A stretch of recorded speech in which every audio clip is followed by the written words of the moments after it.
여러분, 어떻게 이 장면이 페널티킥이 아닐 수 있을까요? 그리고 또다시 도마 위에 오른 홍명보 감독의 전술. 대체 왜 논란이 되고 있는 건지 지금부터 함께 살펴보시죠. 월드컵 8차전, 믿기 어렵겠지만 대한민국 대표팀이 또다시 궁지에 몰렸습니다. 상대는 요르단이었고 경기에서 승리하면 본선 진출이 확정되지만 잡지 못한다면 1위는커녕 3위까지 추락할 수도 있는 상황이었죠. 더 큰 문제는 이런 위기를 자초한 당사자가 다름 아닌 홍명보 감독이라는 사실입니다. 주전 선수들은 이미 지쳤고 시너지를 투입할 여유도 없었습니다. 응원전을 잡았다면 체력 안배와 백업 선수들의 실험, 두 마리 토끼를 잡을 수도 있었는데요. 이 기회를 놓친 것은 치명적이었습니다. 결국 이제는 무조건 이기는 것만이 해답이 된 상황, 그리고 그 무게는 고스란히 대표팀 주장 손흥민에게 쏠릴 수밖에 없었죠. 하지만 수비의 핵심 김민재가 빠지고 이강인, 백승호 같은 중원 자원도 이탈하면서 공격력마저 부진한 현재 사실상 손흥민밖에 기댈 곳이 없었습니다. 과연 손흥민은 이 악조건 속에서 이번 경기에서 어떤 모습을 보여줬을까요? 모든 시선이 손흥민의 발끝과 홍명보 감독에게로 향했습니다. 경기 초반, 한국은 지난 5분 전과는 전혀 다른 모습으로 경기장을 압도했습니다. 특히 초반부터 적극적인 공세를 퍼붓는 장면에서 드디어 한국 축구가 달라졌나 라는 기대감이 들 정도였죠. 선수들의 패스 후 움직임은 빠르고 날카로웠고 중원과 전방이 유기적으로 연계되면서 공격 템포도 눈에 띄게 빨라졌습니다. 그리고 그 중심에는 역시 손흥민이 있었습니다. 이번 경기에서 손흥민은 그야말로 두 마리 토끼를 노렸는데요. 공격에서는 직접 득점을, 그리고 공이 없을 때는 전방 압박을 통해 상대의 빌드업을 무너뜨리는 역할이었습니다. 특히 이 장면, 손흥민이 상대의 공을 거의 빼앗을 뻔했던 순간이 있었죠. 키퍼는 간발의 차이로 겨우 차는데 성공했지만 이 때문에 허둥지둥 패스를 내보내다 실수를 범했고 결국 한국이 공을 가져오게 됐습니다. 이런 세련된 압박 덕분에 초반 기세를 한국이 확실히 가져올 수 있었는데요. 그런데 여기서 끝이 아니었습니다. 손흥민은 낮은 위치로 내려와 팀 빌드업을 돕기도 했고 이재성의 날카로운 패스와 황희찬의 측면 돌파가 더해지면서 한국이 공격을 주도해 나갔습니다. 좋은 흐름이 계속 이어질 수 있을까? 홍명보 감독의 전술이 이번에는 제대로 먹히는 것일까? 하는 궁금증이 커지는 시점이었는데 사실 초반 기세를 가져왔다고 해서 끝까지 안정적으로 유지할 수 있는 건 또 다른 문제였죠. 과연 이런 흐름이라면 이른 시간 한국의 득점이 터질 수 있을까요?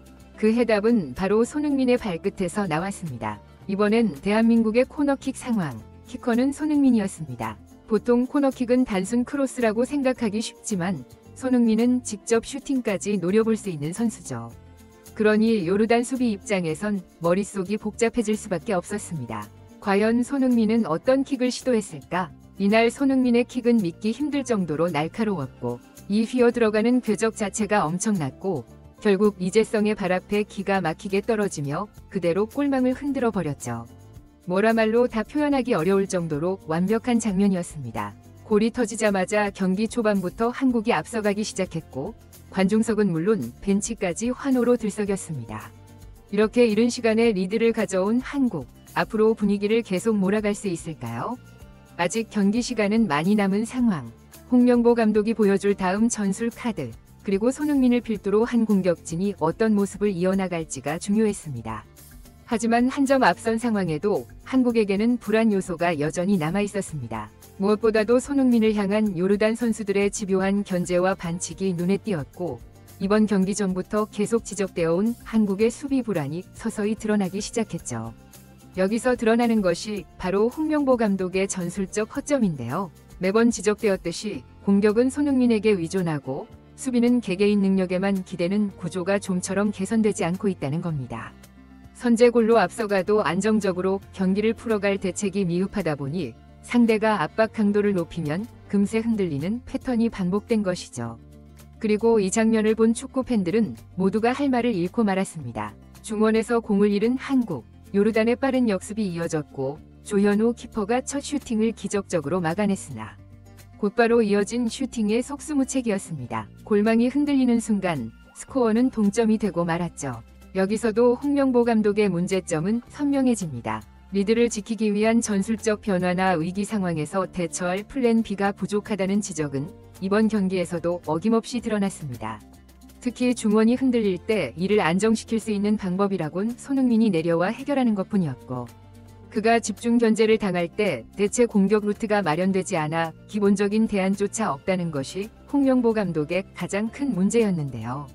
결국 한국은 좋은 흐름을 잡고도 불안 요소를 방치한 채 시간을 보내다가 쉽게 실점을 허용해버린 셈입니다.